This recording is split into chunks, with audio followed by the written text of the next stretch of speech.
Some airlines seem to be in an almost perpetual crisis, and yet they are refusing to die. How are they still around, and how did these zombie airlines survive the pandemic, a time when even some really healthy and profitable airlines almost went under? Stay tuned.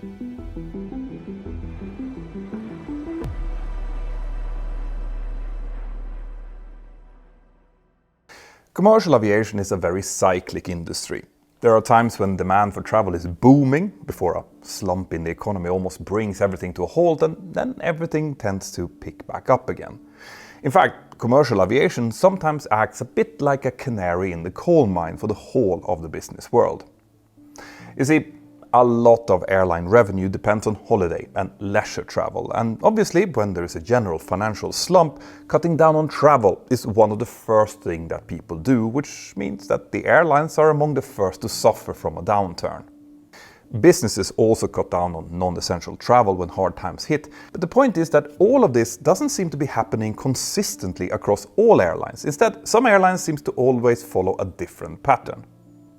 From time to time, you might hear of an airline's name in the news that is just always seeming to be in financial trouble, and a few weeks later, or maybe months later, you'll hear the same airline's name again in the exact same context. Even when the industry is on an upward trajectory, these airlines still don't seem to be doing particularly well.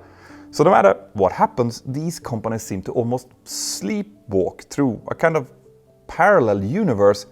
So what is it that keeps them from going bankrupt or just disappearing? Now, it's not hard to figure out that something like state support probably has a lot to do with this, but it turns out that there is way more to this story than that. I have to make that clear, because if it isn't obvious already, this is a topic that can cause some quite strong reactions, and that's because to some extent, sentiment and national pride are important factors here. So, let's look at some of these airlines, and before some of you get mad at me, I want to make it absolutely clear here that in previous videos where I've looked at airlines and their troubles, many of you guys asked me to look at some or even all of the companies that I'm now about to mention. Let's start with Alitalia. This is one of Europe's most historic airlines, which came into being just after World War II. Back then it was called Airline Italiane Internazionale and was operating aircraft like the Fiat G12 and the Savoia Marchetti SM95, which had both been built during the war. Over the years, the company's ownership has included various private investors and even its own employees, but one way or another, Alitalia remained a majority state-owned airline until 2009. But its financial problems began well before that. Already back in the 1990s, the Italian government had sought to find a private buyer for the airline, and as part of that, Alitalia signed partnerships with KLM and other companies, and they also joined the Alliance Sky team in 2001. When KLM and Air France formed a joint group back in 2004, there was a hope at Alitalia that they would also join them, but that never happened. Meanwhile, all the way from Alitalia's founding until the early 2000s, the Italian government continued to inject mountains of money into the airline. That was completely necessary, because the company just wasn't profitable. Throughout its existence as a state-owned airline, Alitalia only ever recorded profit in 1 year, and that was back in 1998. Now that obviously couldn't continue. European and international competition laws made cash injections and other types of state support harder and harder to justify, which is why the airline had to eventually be privatized. In the end, this was done by splitting the company into a healthy part that would get privatized and a bad part, which would assume all of the debts of the old state-owned company. Obviously, that also meant that all of those debts would then become the burden of the Italian taxpayers, but that seemed acceptable to everyone since the Italian taxpayers had already been paying for the original Alitalia anyway. But this wasn't the end of the story. The new private Alitalia group tried to reorganize itself into a different type of entity than its old troubled parent company, but they just continued to post losses. So in 2015, just 6 years after them going private, Alitalia had to be reorganized again. Now that was pretty quick, but the next reorganization would come even sooner. Because already in 2017, the airline was put under a bankruptcy process, which allowed it to continue to operate similar to how a Chapter 11 process would be done in the United States. The following negotiations for Alitalia's future involved potential investors and also its employees, but things were moving way too slow. A lot of companies offered to buy a stake in Alitalia, but finding and approving a sale of a majority stake was proving impossible. There were even forces in Italy who actually wanted Alitalia to be renationalized again, which of course should have been impossible. Now, I am leaving out a lot of details here, but the point is that the airline basically remained in limbo until the year 2020. And when the pandemic hit, it became absolutely clear to everyone that Alitalia wouldn't stand a chance without state support. So they got it. The airline was effectively nationalized again in May of that same year. Now, a lot of people expected Alitalia to just be reorganized and reprivatized again, but instead a new group emerged with a different brand name called Italia Trasporto Aereo, or ITA. So why did that happen? Why did they suddenly change name? I mean, Alitalia had by that point been reorganized so many times, and each time before they had been able to just continue with the same name. Well, as it turns out, that was actually the problem. Allowing the company to continue under the same name seemed a bit unfair to the European Commission on competitive grounds. You see, an airline's brand has a lot of value on its own, and allowing it to go on with the same identity just seemed unacceptable. Also, things like airport slots that Alitalia owned in various big airport hubs around the world had a lot of value, and the same went for things like its customer loyalty program. Now, ITA eventually ended up acquiring many of Alitalia's old slots, but the European Commission didn't allow it to get Alitalia's original Mille Miglia customer loyalty program. At its inception, ITA was also state-owned, while the search for a buyer continued. And eventually the Italian government reached a deal with the Lufthansa Group, initially for a minority stake of just 41% of the airline, but ultimately Lufthansa actually wants a controlling stake. Now, to be clear here, Alitalia isn't the only airline to follow this loss-making path. Other carriers, like the old Olympic Airways in Greece, followed a very similar fate for the most part, and we're going to soon mention some others too. But why do airlines like Alitalia become zombies? Why did the airline continue making losses throughout its existence, and how could something like this be allowed to continue for this long? Well, to a certain extent, it's a story of persistence and proof that surviving isn't always about thriving. And speaking about thriving in design, have you noticed this fantastic little thing that I have sitting on my desk in every one of my videos? Well, this is a hover pen from Novium, today's sponsor, and Novium crafts these pens with a level of care and ingenuity that actually reminds me of the very best in aerospace design. And that's because, just like with the most iconic aircraft, Novium's hover pens embody a commitment to innovation and premium craftsmanship. My personal favorite is this one, the hover pen Interstellar, designed at a precise 23.5-degree angle, which is a nod to the Earth's actual tilt. This cosmic art piece comes in several colors, and the premium models even feature an 18K gold-plated finish with a real meteorite shard embedded into it. I don't know if you can see it here. It's super cool.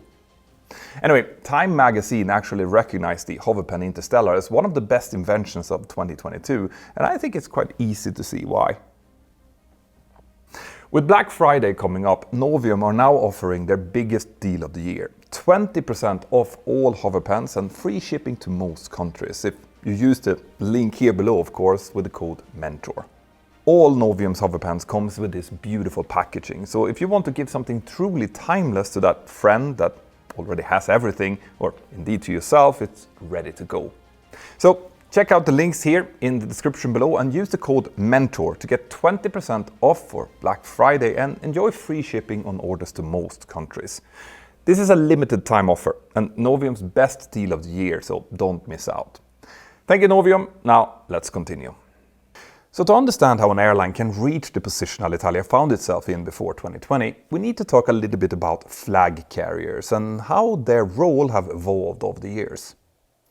The term flag carrier is actually older than aviation itself. Like a lot of other things in our industry, it's a seafaring term, but its meaning has remained more or less the same in our industry. A flag carrier is a company which may or may not be state-owned, but whose role has a national significance for its home country. Even if it doesn't represent its country officially, a flag carrier is recognizable as a company from that country, and as such, it may have a special status, enjoy special privileges, or often both. So what does that mean then? Well, traditionally a flag carrier may have, for example, had the first pick for slots at major airports, get the nicest gates, lounges and other amenities in big terminals, along with many other perks. The features and roles of flag carriers have evolved over time, and they're definitely not the same around the world today. Most countries generally just have one flag carrier, but for example in the United States today, it's not just American, Delta and United that holds this status. Technically, any US airline that flies internationally is a US flag carrier, which means that they all have an American flag displayed somewhere. And that painted flag is another piece of seafaring customs, by the way. But the point here is that flag carrier airlines don't just get perks in their home countries. Many of them also have some important responsibilities. For some countries, a national airline is a key way of keeping in touch with the national diaspora of its people around the globe. So even relatively small countries like Ireland or Israel have maintained airlines with a route network that caters to the transportation needs of that part of the population. So the point is that for a national carrier like these and for many others, maintaining nationally important routes could take priority over things that would be deal breakers for any other airline, like profitability, for example. Having said that though, there are still quite a lot of national or flag carriers that are profitable and subject to the usual ups and downs of the industry.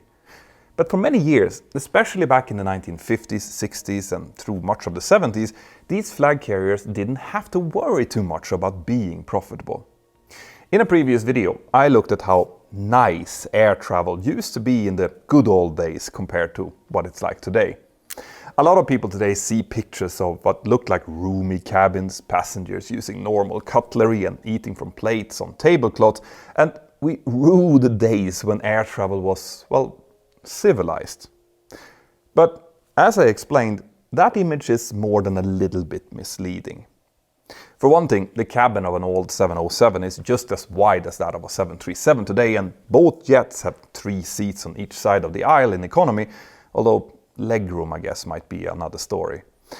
But more importantly for this story, from the point of view of an airline, the typical air passenger back in the 1960s is not the typical passenger flying today. Basically, in terms of fare prices, what passengers were paying in the 1960s would be equivalent to a business class ticket today, and maybe even more than that. And the reason for this was that the airline industry back then was tightly regulated. Ticket prices for specific routes were fixed. Airlines had to get permission to fly the routes that they wanted, and for international flights, prices were subject to bilateral agreements between the countries. So for example, a flight from JFK in New York to London Heathrow in the UK back then would cost as much as $550, which is closer to $4,000 in today's money. And the same tight restrictions were also in place for domestic flights in most countries. The reason for these very anti-competitive rules were simply because in many places the aviation industry was seen as a strategically important national asset. This was partly because of what we've already covered. Countries wanted their people, including their diplomats and politicians, to be able to travel where they needed to go. But remember, this was also during the Cold War era, so big and small countries also had a strategic interest in maintaining their aviation industries. This included their aircraft manufacturers and suppliers, but also their pool of pilots, mechanics and engineers, all of whom could have reserved roles in the military if it would come to that. So the tightly regulated airline industry back then ensured that the airlines would always make money, even if individual routes weren't selling particularly well.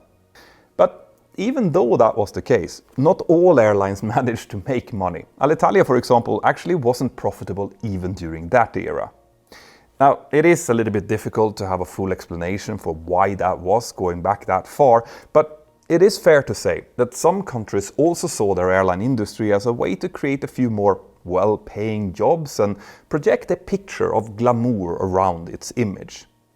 And again, Back then, this might have seemed like a perfectly justifiable taxpayer expense. But that actually brings up a question. Didn't Alitalia's competition have something to say about this, about them constantly running on a deficit? Well, actually no, they didn't. Remember, prices were fixed and would be the same, for example, for Alitalia and Pan Am for a flight between Rome and JFK, and even the number of available seats was tightly regulated.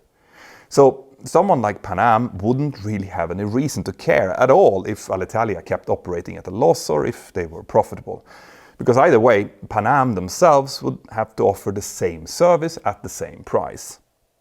In general, since prices were fixed, airlines prefer to compete on things like amenities, airport lounges and other signature offerings. And if a country felt that it was worth to keep operating its flag carrier at a loss, well, then that was their taxpayers' decision. But all of this came to an end when the industry was deregulated. In the United States, the rules on domestic flight changed completely with the Airline Deregulation Act of 1978. And for international flights, the first Open Skies agreements came into being in 1979, and their purpose was basically to remove most of the barriers that individual countries placed on foreign airlines. After these changes, airlines still needed to secure slots at busy airports, and they obviously must abide by the safety and other regulations, but otherwise they could set their own prices to compete with whatever they liked and whoever they liked and do basically whatever they wanted. Well, sort of. There are still negotiations in place for rights to fly to and from or to overfly specific countries or to make stops under certain conditions along the way. Now, if you're interested in learning more, you can look up Freedoms of the Air. It's quite fascinating. But the point is that Open Skies and other initiatives, including broader international competition laws, meant that it is no longer practical for an airline to operate continuously at a loss. And for a lot of flag carriers who had built up bloated organizations with glitzy headquarters, loads of different aircraft types, and a very relaxed control of their expenses, based on the guaranteed incomes from a regulated market and from taxpayer handouts, this became a very harsh reality to wake up to. Now, I really don't want to single out Alitalia or ITA here because there are many other similar airline stories out there. In the United States, true aviation giants like Pan Am and TWA, who thrived before deregulation and open skies, couldn't adjust to these new conditions and still remain competitive back in the 1980s and 1990s. End of the runway for Pan American. Pan Am ceased to exist in 1991, and TWA held on for another decade, trying its own rounds of restructurings and changes in ownership, but ultimately what was left of it in 2001 then became part of American Airlines. Many other airlines still operate today, but have chronic inefficiencies that routinely get them into the news cycle. SAS, or Scandinavian Airlines for example, have made several reorganizations and restructurings throughout the last few decades, interspersed with the odd cash injection by Sweden and Denmark every once in a while. But I actually think that might have stopped now, and the latest kind of updates from them look very encouraging. TAP, Air Portugal, is another flag carrier with a long and troubled history, which saw it getting privatized, nationalized, privatized, nationalized, and they are now due for a privatization again, if a buyer can be found. Apparently Lufthansa, AIG and the Air France KLM group are interested. And that actually brings me to another trend that we can clearly see today. You see, unlike the airline industry in the United States, which experienced substantial consolidation through mergers and acquisitions after 9/11, Europe's aviation industry still remains quite fragmented, but that might be about to change. Of course, the problem is that, unlike the United States, Europe isn't one country. And while the European Union has homogenized a lot of the ways that its countries work with each other, individual countries still make their own decisions on many national affairs, including their flag carriers. This makes it much harder for airline mergers to go ahead in Europe than in the US. They still do go ahead, but typically the old airline names are then maintained, at least in some form. So how does it actually look in Europe right now then? Well, a small number of big airline groups currently are competing to absorb basically all of the smaller players. One of them is the Lufthansa Group, who also owns Aerologic, Air Dormitri, Austrian Airlines, Brussels Airlines, Discover Airlines, Edelweiss Air, Eurowings, Sun Express and Swiss. Then there is the Air France-KLM Group, which besides the airlines in its name also includes Martinair, Transavia, Transavia France, plus regionals Air France Hop and KLM Cityhopper. The third big player is International Airlines Group, or AIG, who owns Aer Lingus, British Airways, Iberia, Level, Vueling and a number of related regionals. And then we also have the low-cost carriers, or LCCs. The biggest of which is Ryanair, which also includes Buzz, Lauda Europe and Malta Air. And as it stands right now, Ryanair is actually bigger than the Air France-KLM Group, at least in the number of aircraft. Other European LCCs include Wizz Air, EasyJet and Norwegian, and it's quite possible that the LCC market could experience its own consolidation in the future. Although the other groups include airlines that operate as LCCs too. Now I mentioned fleet numbers because the size of each airline and the network it can support are key to its competitiveness and ultimately its survival. And for an extreme example of this, we can look at Air Malta.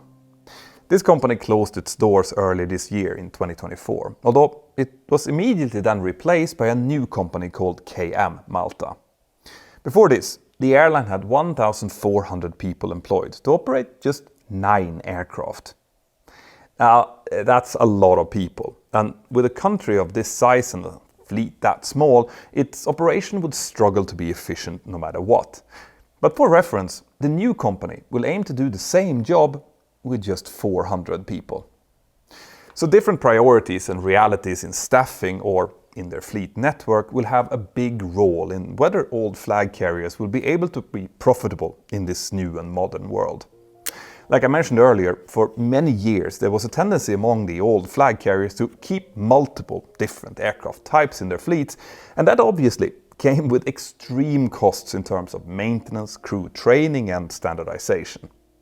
With the deregulation and the fierce competition that this brought, especially from the streamlined low-cost carriers who often only operated one single type, this became a burden that was slow and painful to get rid of. Ironically though, surviving the pandemic turned out to be relatively easy for these airlines. You see, if their state supporters had found ways to prop them up before, the pandemic was the perfect excuse to keep pushing more money into them, which kept them around for a little bit longer. But those days should be over now. The likelihood is that any airline which can't make money from now on will either be absorbed into a larger group or completely disappear. And in my view, that's kind of the way that it should be.